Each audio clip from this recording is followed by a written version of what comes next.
TS diving here at Salty Dog, October 12th. Lighthouse Burrito.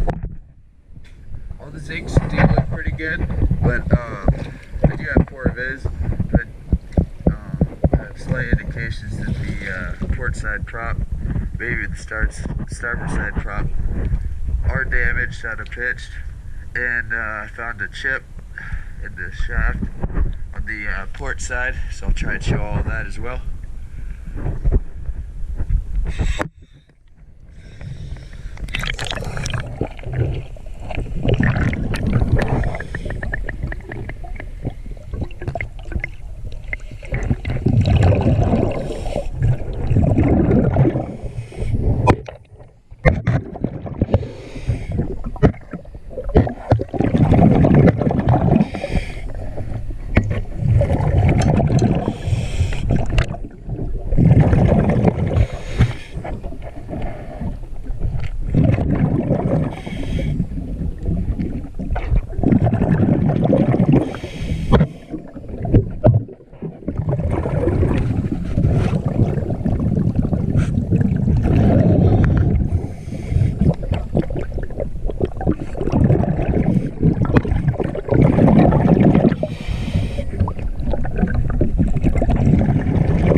If you have vibration problems, it's most likely that prop, but we are able to pull that and refurbish it and put it back on if the customer would like.